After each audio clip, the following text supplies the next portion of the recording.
जी, अस्सलाम वालेकुम इमाद।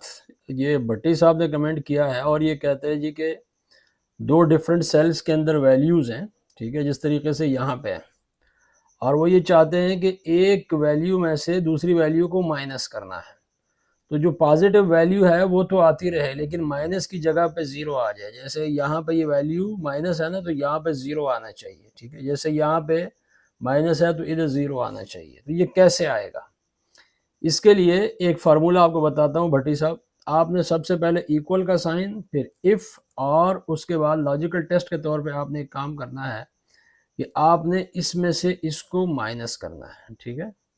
देखिए मैं दोबारा यहाँ पे थोड़ा सा इसको इधर करके करता हूँ ताकि आपको समझ आ जाए। इफ़ ये वाला this minus this is less than zero, तो फिर क्या होना चाहिए यहाँ पे?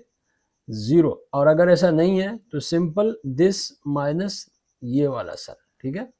तो अगर वो उससे ज़ीरो मतलब होगा, उससे कम होगा, ज़ीरो से कम होगा, तो क्या करेगा? उसको वहाँ पे ज़ीरो कर देगा, और नहीं होगा तो उसको माइनस कर देगा। अब देखें यहाँ पे, इसको मैं नीचे की तरफ ड्रैग करता हूँ, तो जो माइनस की वैल्यूज़ है ना वो सारी की सारी ज़ीरो हो गई। देखें, एक ये है, एक ये है, एक ये है, ये सारी की सारी क्या हो गई? ज़ीरो हो गई। और जो प्लस की वैल्यूज़ हैं वो सारी की सारी अपनी जगह पे, ठीक है। So this is the answer Bhatti साहब। Thank you very much for watching.